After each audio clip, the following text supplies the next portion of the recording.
इससे वो कहते हैं ये तो एक गोबलिन है। समंडवा भी उन्हें देखते हुए कहता शॉक। चिसाकी कहता रुको, मैंने इस शख्स को आखिरी बार कब देखा था। तभी समंडवा को उठा लेता जिससे वो भी हैरान रह जाता है। ये डानयांग होती है जो कहती है ये तो बहुत ही क्यूट है, हेलो सवांडवा मैं हूँ। तभी सवांडवा अपने स्टिक से उस पर अटैक कर देता है। इससे शिकिगामी हंसने लगती है और डानयांग कहती है क्या। शिकिगामी कहता मैंने तुमसे कहा था ना तुम इसे यूं ही नहीं छू सकते, उसका मिजाज बहुत ही खराब है। विद्रोह कहता बताओ तो ये गोबलिन इस ऑपरेशन का कुंजी क्यों है। तभी सवांडवा अपने मुंह से बबल छोड़ने लगता है। शिकिगामी कहता साबुन के बुलबुले जो वो उड़ाता है। सवांडवा वहाँ से जाने लगता है जिसे चिसाकी उसका पीछा करते हुए कहता है तुम कहाँ जा रहे हो, इधर उधर मत भटको। डानयांग कहते साबुन के बुलबुले। शिकिगामी कहता क्योंकि सवांडवा के मिजाज में बहुत ही ज्यादा उतार चढ़ाव आता है, इसलिए इसका मिजाज लगातार बदलता रहता है। उसके मिजाज के आधार पर उनके बुलबुले के अंदर की हवा का गुण बदल जाएंगे। विद्रोह और डेफनी दोनों कहते हैं हवा गुण। शिकिगामी बताता जब वो बेचैन चिड़चिड़ा या गुस्से में होता है तब वो जहरीले और अमल से भरे लाल बुलबुले छोड़ता है, लेकिन जब वो अच्छे मूड में होता है तो वो हमेशा की तरह मुस्कुराता है और साबुन के बुलबुले ताजी ऑक्सीजन से भरी होती है। डानयांग कहते क्या इसमें फ्रेश ऑक्सीजन है। तभी शिकिगामी उसे बबल देने लगता है जिसे उसे कुछ समझ में नहीं आता। और शिकिगामी कहता है ये सवांडवा का साबुन वाला बुलबुला है, आगे बढ़ो इसे फोड़ने की कोशिश करो। इसे डेफनी उसे पकड़ लेती है, पूरी जान लगा के उसे फोड़ने की कोशिश करने लगती है और एक टाइम पे आने के बाद वो फट जाता है। और हैरानी से कहती है ये क्या, ये किस तरह का साबुन का बुलबुला, ये तो बहुत ही ज्यादा स्ट्रॉन्ग है, रुको इससे भी ज्यादा ये तो बहुत ही ताजी हवा है। शिकिगामी कहता है सवांडवा के साबुन के बुलबुले काफी मजबूत होते हैं, जानबूझकर उसे जोर से ना दबाया जाए,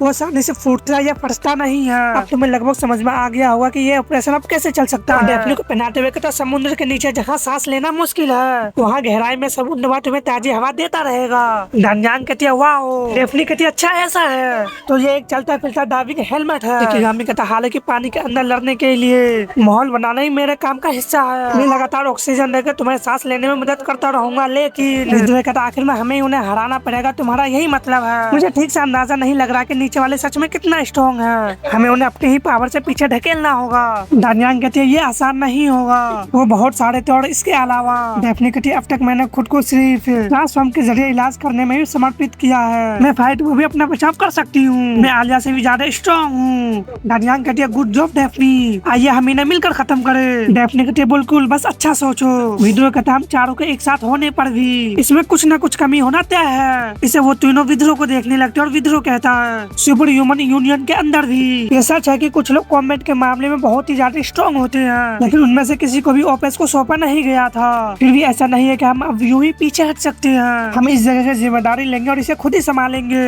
इसे वो सभी तैयार हो जाते हैं। शिकिगामी हंसते हुए सवांडवा को देखता है, इससे सा भी उसे देखता है। शिकिगामी हंसते हुए सा को उठा लेता है और कहता हंगामा करना बंद करो और यहाँ आओ, तुम खेलने के लिए तैयार हो है ना। तभी सा गुस्सा हो जाता है जिससे उसका बबल रेड होने लगता है और शिकिगामी कहता अब से हम पानी में खेलने जा रहे हैं। इससे सा खुश हो जाता है और कहता पानी के अंदर खेलेंगे। शिकिगामी कहता मैं तो बहुत ही एक्साइटेड हूँ सा चलो चलते हैं, तुम जितना चाहे उतने बुलबुले उड़ा सकती हो, बस तुम इसे तेजी से लगातार करते रहना। सा कहता मैं ऑर्डर का पालन नहीं करूंगा। शिकिगामी कहता फिर तुम्हारे लिए सील में वापस जाने का समय है। सा कहता ये मुझे बिल्कुल पसंद नहीं है और वो लोग जाने के लिए तैयार होने लगता है। शिकिगामी बताने लगता है अगर ऑक्सीजन खत्म हो जाती है तो बुलबुले गायब हो जाएंगे, अपने साथ बुलबुले लाना ना भूले और तरोताजा हो जाए। इस समय समय पर साबुन का बुलबुले उड़ाएगा, मैं सा को खुश रखते हुए पहरा दूंगा। इसे सा भी खुशी से कहता सा और शिकिगामी कहता चिसाकी। इसे चिसाकी उसे देखता शिकिगामी कहता है अगर तुम बेहोश हो जाओगे या गिर पड़ोगे तो मैं भी गायब हो जाऊंगा और सा को फिर से सील कर दिया जाएगा। तुम्हें पता है ना अगर तुम्हें कुछ हो जाएगा तो सब कुछ खत्म हो जाएगा, फिर भी तुम एक ही समय में 3 से ज्यादा खिलौने नहीं तोड़ सकते, अगर तुम ऐसा करोगे तो सा का विनाश हो जाएगा। विद्रोह कहता उनके बीच भी हाई रैंक होते हैं, हम छोटे मोटे बातों पे समय बर्बाद नहीं करेंगे, जब बड़े खतरे सामने आते हैं हम दीवार का यूज करेंगे, उन्हें एक एक करके अलग करेंगे फिर उन्हें हरा देंगे। स्ट्रेटेजी के बारे में बस इतना ही है, क्या तुम तैयार हो। मुझे नहीं पता कि मेरी सख्त करने वाली एबिलिटी कितनी देर तक टिक पाएगी, लेकिन मैं अपना सब कुछ झोंक दूंगा। हम इस बैटलफील्ड में उतर चुके हैं। अपनी पावर को यूज करते अपने एबिलिटी को डीएक्टिवेट करने लगता है जिससे वो बर्फ मेल्ट होने लगता है। डानयांग भी कहते ये तो मेल्ट हो रहा है और उसे भी दोबारा पानी के अंदर चले जाते हैं और उसके आइस के टुकड़े को मेल्ट होते हुए इनह्यूमन भी देख रहे होते हैं। न्यूक्लियर अपने मन में कहते वो आइस बेयर गायब हो रहा है, इसका मतलब है। तभी हम देखते हैं वो सभी नीचे को आने लगते हैं, इससे सभी इनह्यूमन उसे देखने लगता है और उसका कहता है तो आखिरकार तुमने अपने पैरों पे खड़े होने का फैसला कर ही लिया है। तो हम एक और हाई लेवल के इनह्यूमन स्पोर्ट को देखते हैं। वो कहता है ऐसा लगता है कि जो लोग छिप गए थे फिर से सामने आ गए हैं। लॉर्ड फोर्की इससे फोर्की हाफी भरता है और कहता है चाहे वो कुछ भी कर ले वो ओपेस से बच नहीं सकते, वो अटलांटिक के लिए बलिदान बनेंगे, उसका खून जल्दी समुद्र को भर देगा और उनकी राख धरती में मिल जाएगी। इस जगह में घुसने की कीमत चुकाओगे सुपर ह्यूमन। शिकिगामी कहता सुनो साबुन के बुलबुले थोड़े ट्रांसपेरेंट होते हैं, इसलिए उन्हें आसानी से पता नहीं चलेगा। लेकिन उनके सामने बुलबुले का यूज करना या उन्हें नुकसान पहुंचाना समझदारी नहीं होगी। तभी न्यूक्लियर विद्रोह को देखते हुए कहता है, कितनी अजीब बात है, तुम्हारे चेहरे को शांत देकर लगता है कि तुम्हारी सांस लेने की प्रॉब्लम अब खत्म हो गई है। ये अवतार न्यूक्लियर ओनी का अवतार है। उनके बॉडी के टुकड़े टुकड़े कर दो, अटलांटिक को बचाओ। तभी एक इनह्यूमन अपने कान से सब कुछ सुन रहा होता है, तो बाकी इनह्यूमन उन पे अटैक करने के लिए आगे बढ़ते हैं। और एक इनह्यूमन धार लगाता है जिसे वो कहते हैं ये ठंडा है। तभी विद्रोह पावर का यूज करते हुए उन सभी को जमा देता है। अच्छी से आके अपने हाथ को उठाते हुए एक को सेंटर से काट देता है। बाकी सभी भी एक एक करके इनह्यूमन को निपटाने लगते हैं। लेकिन और भी इनह्यूमन आगे बढ़ रहा होता है। तभी न्यू को कहता है रुको। इससे विद्रोह भी उसे देखता है और कहता है तुम जितना चाहो मुझ पे हमला कर सकती हो। न्यूक्लियर कहता है एक ऐसी पावर जो बिना किसी कंडीशन के जमा देती है। नहीं, ऐसा नहीं है, स्पेशल रूप से ये एक ऐसी एबिलिटी है जो पानी के कुछ हिस्से को जमा देती है। अभी अभी ये बैरियर और आइसबर्ग दोनों उसी एबिलिटी का हिस्सा है। बैरियर और आइसबर्ग की पावर को ध्यान में रखते हुए जब ये सख्त हो जाता है तो इसे तोड़ना लगभग नामुमकिन हो जाता है। इसके अलावा ये भी पता नहीं लगाया जा सकता कि पावर किस दूरी या किस जगह पे हमला करेगी। पानी को जमाने के लिए इसकी कास्टिंग स्पीड भी बहुत ही ज्यादा है। यहाँ गिनती का कोई भी मतलब नहीं है, उसके पास पहुँचना बहुत ही मुश्किल है। अब तक हमने अटलांटिक के जितने भी घुसपैठिया से फाइट की है उन सब में से इन्हें सच में सबसे बड़ा और सबसे खतरनाक दुश्मन कहा जा सकता है। डेफनी उसे देखते हुए कहती है विद्रोह किसी भी ऐसे चीज को अपनी मर्जी से ठोस बना देना सच में बहुत ही ज्यादा अजीब और जबरदस्त एबिलिटी है। इसके अलावा ऐसे बैटलफील्ड में जहाँ चारों तरफ पानी ही पानी हो उसे पावर के यूज अगिनती तरीके से हो सकता है। जो लोग इसका सामना करेगा उसके लिए बहुत ही चालाक और डरावनी पावर होगी जिसके खिलाफ लड़ना नामुमकिन सा लगेगा। लेकिन मुझे हमारी जीत का रास्ता दिखाई दे रहा है। जब तक विद्रोह यहाँ है ये फाइट जारी रहेगी और जीत हमारी ही होगी। तभी हम स्पोर्ट के बॉडी को देखते हैं जो कहता है इनमें से एक काफी परेशान करने वाला है, शायद मैं सच में इसे खत्म कर सकती हूँ। स्पोर्ट हिट ट्रैकिंग फंक्शन को शुरू करो। तो उसका जल्दी डार्क एबिस को अनलीज करने वाला है। स्पोर्ट कहता है हाँ लॉर्ड क्यूरो, और वो वेपन बनने लगता है। क्यूरो कहती है ऐसा लगता है हमें वो कम आंक रहा है। वेपन बनाते हुए विद्रोह पे तान देती है और कहती है पहले कंधे फिर हाथ पैर, मैं इसके साथ धीरे धीरे खेलूंगी। मुझे उम्मीद है कि वो तुरंत नहीं मरेगा हमेशा की तरह। तभी विद्रोह को भी कुछ एहसास होने लगता है और उसका कहता है हर घुसपैठिया लास्ट में मारे जाते हैं, उनके बचे हुए बॉडी और सोल जल्दी अटलांटिक के नींव बन जाते हैं, चाहे वो कितने भी टफ क्यों ना हो, रिजल्ट सेम ही रहेगा। तुम कमीनों दर्द से तड़पने वाले हो। और अपने डार्क एविस का यूज कर देता है जिसे चिसाकी धीरे धीरे अंधेरे में डूबने लगता है, जिसको काफी ज्यादा हाफने लगकर एक डार्कनेस के जगह पे पहुंच जाता है। नाइट उसे कुछ महसूस होता है, नहीं कुछ वो सुन पा रहा होता है। चिसाकी का समुद्र अभी भी है, आसपास की हर चीज ब्लैक रंग में रंग दिया गया है और ये भयानक गंदगी की बदबू। और विद्रोह भी अपने मन में कहता है मैं सूंघने के अलावा बाकी सभी सेंस को खो दिया है, क्या ये एक इल्यूजन है? उस शख्स ने जो भी एक्टिवेट किया वो नॉर्मल सोल्जर नहीं है। तभी उसके कंधे पे अटैक हो जाता है जिससे वो काफी हैरान रह जाता है। फिर उसके हाथों पे अटैक हो जाता है और कहता है ये किसी खास दिशा की ओर से आ रहा है। तभी वो अपने अगले अटैक को शील्ड बनाते हुए रोक लेता है। इससे क्यूरो कहती है ऐसा लगता है कि उस घटने में कुछ लोगों की मौत हो गई है, बस इन्हें पकड़े रहो। उसका कहता है जल्दी करो। क्यूरो कहती है क्या ये ऑर्डर था? केयरफुल रहो कहीं तुम्हारे सर के पिछला हिस्सा उड़ ना जाए। उसका कहता है बकवास करना बंद करो और गोली चलाओ, आउटपुट को बढ़ाओ और उन्हें फिनिश कर दो। तभी क्यूरो जबरदस्त अटैक करती है और वो अटैक इनह्यूमन को घायल करते हुए उसका एक तरफ ही आगे बढ़ता है और वो अटैक डार्क एबिस के अंदर जाने लगता है। और जैसे वो अटैक डार्क एबिस के अंदर जाता है विद्रोह उन सभी अटैक को रोकने लगता है, लेकिन उसमें काफी से दिक्कत आने लगता है और कहते मुझे नहीं पता कि वो कहाँ से शूट कर रहा है या फिर वो क्या शूट कर रही है। हमले इतनी जबरदस्त बुछार हो रही है कि हिलने डुलने का भी कोई चांस नहीं मिल रहा और उसका इससे हंस रहा होता है। अब विद्रोह कहता है ये तो बहुत ही बुरा हुआ, क्या सब लोग ठीक रहेंगे? शिगामी भी चीखते हुए कहता जल्दी करो। कैमियूसा कहता है ये क्या, मैं इस बार क्यों हूँ? शिगामी कैमियूसा से पानी को छिड़कने लगता है जिससे उसका भी हैरान रह जाता है। उसका डार्क एविस गायब होने लगता है। इससे न्यूक्लियर को भी कुछ समझ में नहीं आता और कहता उसका की डार्क प्रिजन खुल रही है। रानी से कहता क्लीन वाटर, क्या किसी बाहर वाले की वजह से ये इल्यूजन एक ही बार में दूर कर दिया गया? क्यूरो कहती इम्प्रेसिव, डार्क प्रिजन पलवर में गायब हो गई। जब डार्क प्रिजन गायब होता है तो विद्रोह काफी हैरान रह जाता है और कहता डेफनी काफी ज्यादा घायल होती है और कहती है मुझे एक ही जगह पे बार बार चोट लगी। शिगामी हंसते हुए कहता तुम सब क्या, तुम्हारा मांस पहले ही सड़ चुका है। कैमियूसा कहता तुमने कहा मैं किसी काम का नहीं हूँ तो फिर तुमने मुझे दोबारा क्यों बुलाया? शिगामी कहता बहुत ही अच्छा काम किया कैमियूसा, तुम्हारे अपने पानी ने सारी गंदगी को छान कर निकाल दी है। डेफनी उन्हें देखते हुए कहती उनकी चोट मेरी चोट से कहीं ज्यादा गहरी है और कहते विद्रोह पीछे हटो, हमें थोड़ा समय दिलाओ, पीछे उन्हें एक एक करके ठीक करूंगी। विद्रोह कहता ठीक है सब लोग मेरे पीछे आ जाओ, फ्रंट लाइन को दोबारा बनाओ। तभी वो सभी अपने सामने देख के हैरान रह जाते हैं क्योंकि वहाँ पे एक पोर्टल ओपन होने लगता है। इससे वो कहते ये क्या है और हमने तो पोर्टल में से एक और ह्यूमन निकलने लगता है और ये उनका लीडर फ्रॉकी होता है जो कहता है जिस तरह वो पीछे हटने से तैयार नहीं है उसे यही लगता है कि वो काफी संघर्ष कर रहे हैं। मैं इन नीच कमीने को टुकड़े टुकड़े कर देना चाहता हूँ, क्या तुम मुझे निराश करने की कोशिश कर रहे हो?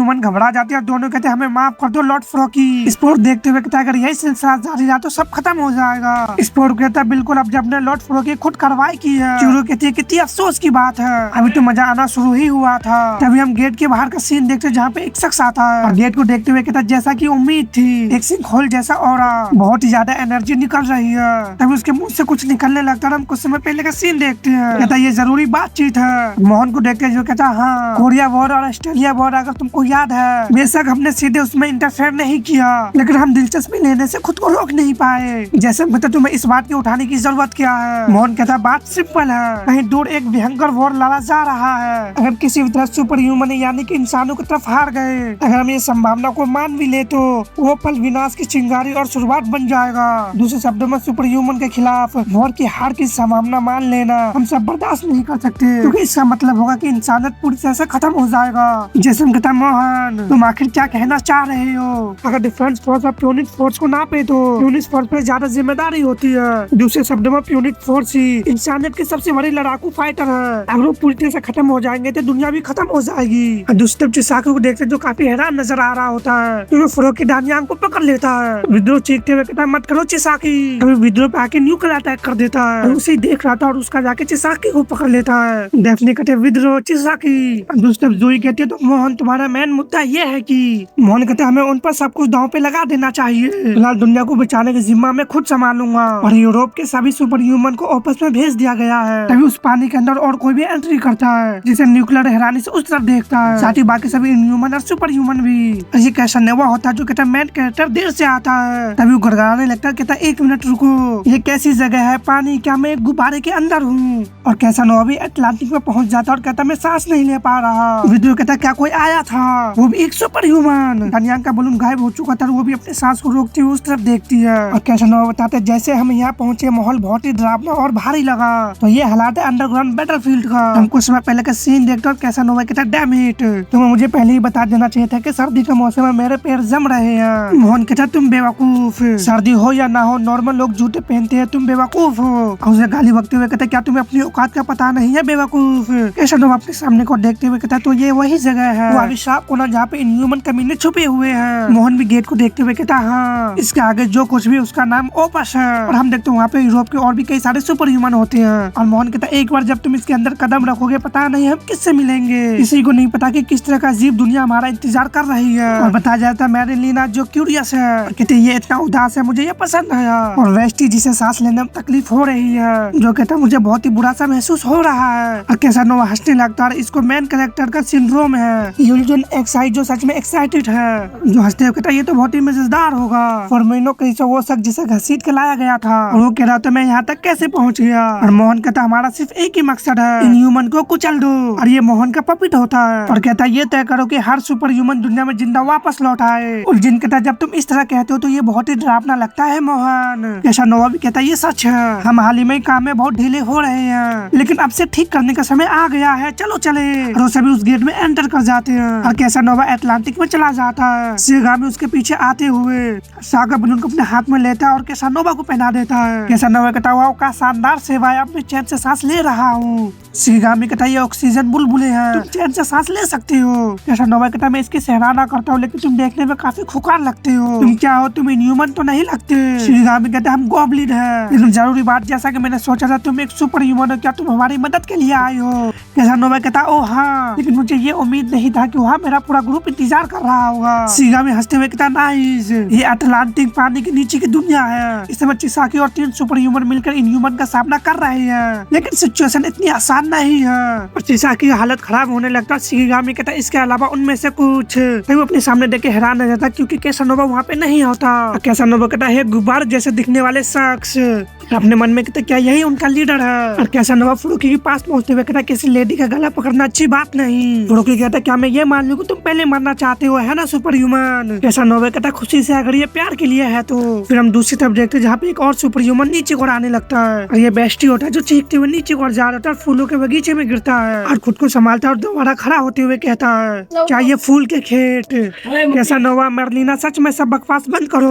और बेस्टी लेप्टिया में पहुंच जाता है और घबराते हुए कहता लेकिन लेकिन उसे मोहन के बात याद आता है कि बेस्टी तुम्हें सावधान रहना चाहिए, सबसे खराब सिचुएशन में तुम अलग अलग पड़ सकती हो। और बेस्टी कहते सब लोग कहा ये सच में मजाक नहीं है। तभी उसके पीछे से जबरदस्त एनर्जी निकलता है जिससे वो भी कांपने लगता है। और उस तरफ देखते हुए ये कैसी आवाज है, बॉम्ब। तो इसी तरह मुझ पे हेल्म का देखते हैं, यहाँ पे मेरलिना आती है, साथ ही उलजिम भी। उलजिम कहता है ये जगह डार्क और हॉट दोनों है। मेरलिना कहती है जलने की गंध हर जगह फैली हुई है, क्या उलजिन और मैं अकेली है जो यहाँ आए हैं। अभी मेरलिना पे अटैक होने लगता है। इस उलजिन कहता है मेरलिना भी उसे देखते हुए अपनी जगह से गायब हो जाती है और उस अटैक से समय पे बच जाती है। तभी उसी फॉर्मेशन को देखते हैं जिससे वो दोनों उसे देखने लगते हैं। हम देखते उसमें से फिर से इनह्यूमन समन होने लगता है। तो छोटे तक फेरमिनो को देखते हैं जो अपने सामने ही देख रहा होता है और वो किस चीज से काफी हैरान होते हुए कहते हैं ये क्या है, आखिर में कहाँ हूँ। और हम देखते भूल भुलैया में होता है जहाँ पे जबरदस्त धमाके हो रहे होते हैं। इससे वो हैरान कहता है ये क्या है, अनबिलीवेबल किलिंग इंटेंट, क्या ये आवाज उधर से आ रही है। और वो जैसे आगे बढ़ने की कोशिश करता है उसके पैर कांपने लगते हैं और कहता जमीन इतनी बुरी तरह से हिल रहा है कि मेरा संतुलन बनाना भी मुश्किल है। और जब वो चिरते हुए अपनी ऊपर की ओर देखता है तो कहता है ये जगह आखिर है क्या। और वो ओपस टू आर्ट लैबिरिंथ पे पहुंच चुका होता है। अतुल्का को भी एहसास हो जाता है, कहता है घुसपैठिया क्या वो एक और सुपर ह्यूमन है, लेकिन सबसे पहले मुझे उस शख्स को निपटाना होगा जो हेलुसिनेशन के कंट्रोल में है। तभी एक ह्यूमन पीछे उड़ते हुए जा रहा होता है और जाके बुरी तरह से दीवार से टकराता है। कहता मुश्किल अभी और मुश्किल। तभी एक और ह्यूमन को पंच पड़ता है, फिर तभी तीसरे को भी। तो एक ह्यूमन वेस्लो को पंच मार देता है। तुझको बताता मेरे असैसिनेशन कभी कमजोर नहीं होते और अभी भी इतनी खूनी लड़ाई लड़नी पड़ रही है। ऑपस के इतिहास में कभी भी इतना बड़ा फाइट नहीं हुई है। हाँ शायद ये चार्ली टोफे के बाद सबसे बड़ा मुकदमा बन सकता है। इसके अलावा सबसे बड़ी प्रॉब्लम ये है सामने वाला वो सुपर ह्यूमन एक अनोखा घुसपैठिया। इस लगातार दोहराए जाने वाले इल्यूजन के अंदर भी उसके मन में जरा सा भी हलचल नहीं है। और ये बात तो मानना पड़ेगा अभी तक से लिम कैम्प का एक ब्लड तक नहीं निकला है। उसे मोहन के बात याद आने लगता है कि मुझे ये मानते हुए बुरा लगता है, लेकिन इस बात से इनकार नहीं किया जा सकता कि तुम्हारे स्किल इम्प्रेसिव है। और स्पाइडरमैन का अंकल बनते हुए कहता ग्रेट पावर के साथ ग्रेट जिम्मेदारी भी आती है। फेरमिनो अपनी पूरी पावर से लड़ो, अगर तुम चुपके से भागने की कोशिश करोगे तो हम सब मिलकर तुम्हें फिर से ढूंढेंगे और जेल में डाल देंगे। फेरमिनो कहता कमीने में तुम्हें जान से मार डालूंगा, थोड़ी देर सो जाओ। फ्लैशबैक देखता वेस्लो कहता क्रिलो पेंटिंग कर रहा था तो उसका ध्यान उस पे जाता है। वेस्लो कहता मैं यही कहूंगा ज्यादा मत करो। इस खाबरोसी घटना में उस कमीने के हमले के बाद जिससे हम तब मिले थे, अगर उसका हमला तुम्हारे गर्दन पे होता तो वो बहुत ही खतरनाक होता। क्रिलो हंसते हुए कहता यहाँ तक कि आप वेस्लो